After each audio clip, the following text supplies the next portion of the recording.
Aloha Scholars, it's Instructor Meredith Woolbeck, and I'm here to go over some of the specific feedback that will help us learn and grow from Week 2's assessment. As a recap, the Week 2 assessment was where you helped Terry revise an email so that he could ensure his communication was received well and helped him in a professional situation where there may have been a little bit of conflict. So let's get started with the feedback.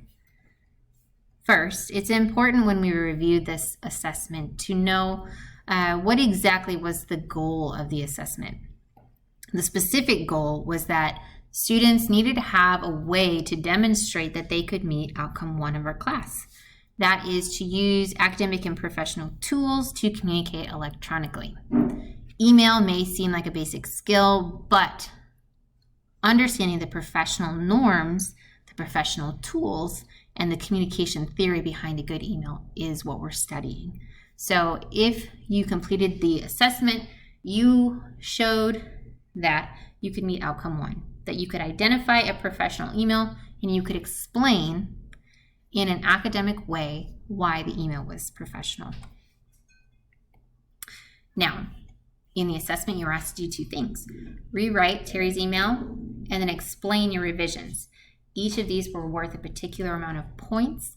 And so if you notice that your score has a major point deduction, make sure to double check that you submitted both the revisions of the email and also the explanation. So let's talk a little bit about rewriting Terry's email message. So here's a copy of the original message if you just want to refresh yourself. Go ahead and pause while you read it and then continue forward. So when we look at Terry's original email, we notice some pros and some cons based on communication theory and professional norms from Week 2. So the pros, Terry's topic is clear, the email is concise, and Terry expresses a clear purpose. We're going to see visual examples of this in just a moment. What do we notice in terms of areas of improvement? Well, the informal word choice is an issue, and Terry doesn't always use standard English, which is important and common in the workplace. Grammar and spelling errors exist, and then from a formatting perspective, the email doesn't have a subject line, greeting, and a sign-off. All of these elements are important in creating a connection with your reader and also making sure that your email is seen. If you don't have a good subject line, sometimes your email might be looked over, skipped, or viewed as spam in somebody's inbox. All right, and the last con is just that sometimes some of the punctuation choices are more text message style, and it might create an uncomfortable or confusing tone in a professional email. We also have to keep in mind, too, when we're making these revisions that we don't know if Terry has ever talked to the instructor before. So this could ideally be the first time that Terry and the instructor exchange an email. So what are some things that we need to revise to make sure that that first initial point of contact sets a good impression for both of them?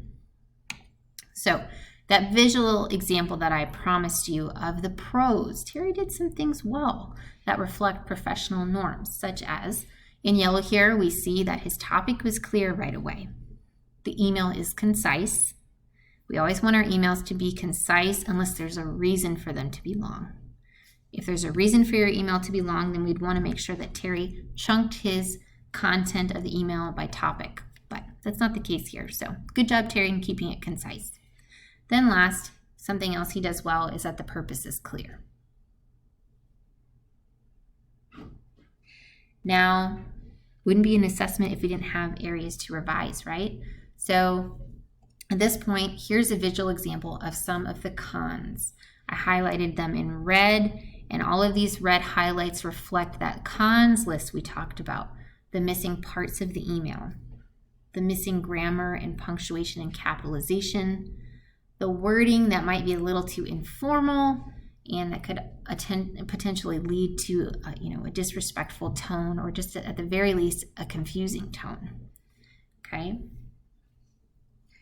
Now, keeping the pros and cons in mind, we're able to make a revised message that is both professional, effective, and follows the norms that we want to see in good communication for the workplace or for at school. Notice that this revised message It reflects good grammar, spelling, word choice, sends a good tone, and it includes all the right parts aside from the subject line.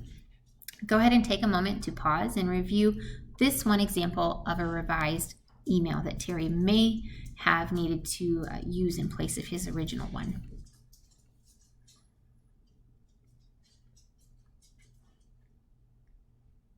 Okay, so at this point, we've talked about the pros and cons of Terry's email, and we've reflected on what a professional email should look like.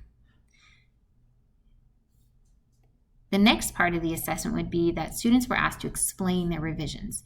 It's one thing to be able to write a good email that's professional and effective in communication, but as a professional, we're kind of leveling up here, right? As a college student, as a professional communicator, we're leveling up. And now we not only want to be able to write a professional email, but we want to be able to explain or teach to others how we know that the original message was ineffective and why our revisions make it better. We want to use a communication theory lens. So you were asked to provide 2 or 3 specific tools or resources, and I was looking for resources that you learned from the lecture, okay? And this is a way for you to provide evidence for your revision. So this list of 5 are tools and resources from Lecture 2, Lesson 1, and Lecture 2, Lesson 3. These are the tools and resources that are my favorite for this assessment. The first 2 here talk about how we can understand the communication model, the flow of communication, and how if that flow of communication isn't done well or carefully, we can run into communication barriers, which are totally normal, but understanding communication barriers is key in working around confusing situations. The last 3 tools and resources, if you explore them further, you'll remember that they talk about ways to write an email in terms of format or word choice. All right, so what did we do in this video? We got to connect and talk about the week 2 assessments, feedback. As you look at your score, reflect on this video and consider the ways that it will help you understand your strengths and your areas of opportunity. I'm sure that you did great, but if you have any concerns about the score that you received or about understanding something, never hesitate to reach out. Learning is a process. You're going to have successes. You're going to have questions, and I'm here to support you on that. All right, keep moving forward, and we'll talk more soon.